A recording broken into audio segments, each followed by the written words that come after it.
Assalamualaikum warahmatullahi wabarakatuh. Perkenalkan, nama saya Abdul NIM 24010096.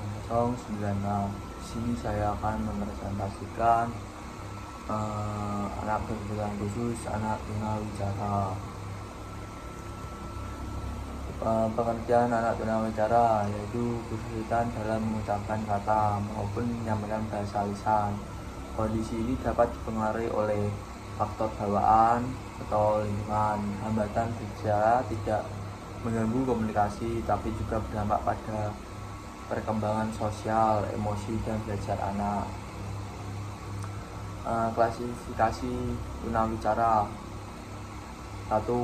Ringan, yaitu masih bisa bicara tapi kurang jelas. 2. Sedang, yaitu bisa berbicara dengan keterbatasan kosakata dan tempo lambat. 3. Berat, yaitu tidak dapat berbicara sama sekali, hanya menggunakan gerak tubuh atau alat bantu. Jenis gangguan: 1. Artikulasi, yaitu salah ucap atau misalnya cadel. 2.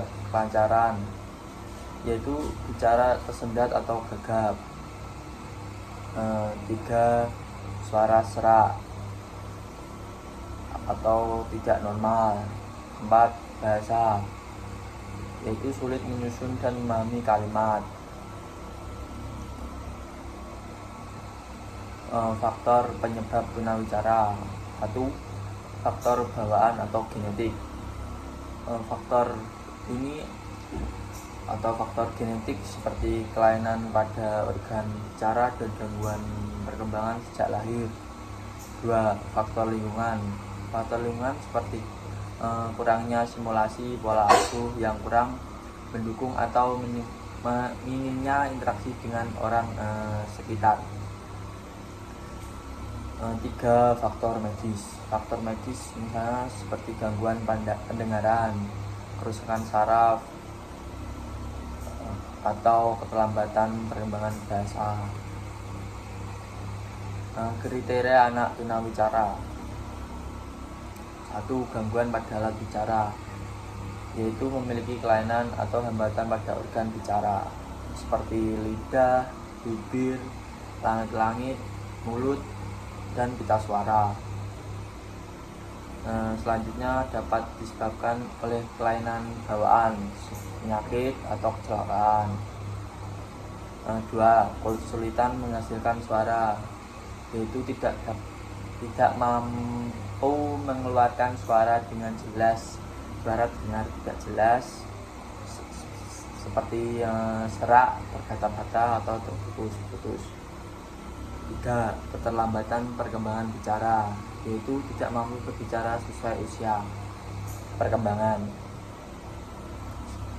Kosakata terbatas dan sulit menyusun kalimat, dan sering menggunakan isyarat tubuh atau ekspresi wajah saat berkomunikasi. 4. Gangguan bahasa, kesulitan memahami pesan yang disampaikan orang lain dan tidak dapat mencerna komunikasi. Selanjutnya, penanganan tunawicara. 1. Deteksi awal, periksa kondisi anak lewat pemeriksaan dan observasi perkembangan bicara. 2. Rujukan diagnostik, seperti bila perlu bawa ke dokter atau terapis. 3. Terapis bicara, lakukan latihan nafas, pelafalan, dan kontrol suara bersama terapis. 4. Metode pengajaran, gunakan gambar atau isyarat dan contoh sesaat belajar. 5. Peran keluarga, orang tua dilatih memberi dukungan dan melatih di rumah secara rutin.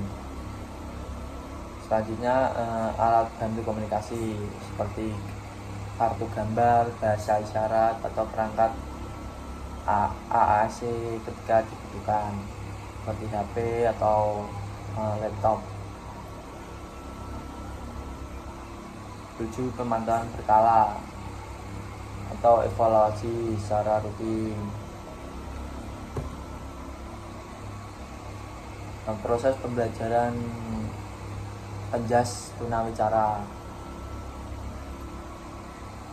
Satu, persiapan. Pilih gerakan sederhana, gunakan gambar atau simbol sebagai panduan. 2, instruksi. Lebih banyak peragaan langsung, isyarat tangan, ekspresi wajah. 3, pelaksanaan, seperti latihan berulang dalam bentuk permainan sederhana seperti lari, lompat, atau lempar. 4, pendampingan. 5, evaluasi, nilai keterampilan motorik dan pemahaman anak terhadap instruksi visual atau gerakan. Kesimpulan yang bisa saya ambil dalam presentasi anak tunawicara ini adalah penanganan anak tunawicara harus dilakukan secara menyeluruh, melakukan deteksi dini, terapi bicara, peran aktif keluarga, serta menggunakan metode komunikasi alternatif dalam pembelajaran pendidikan jasmani.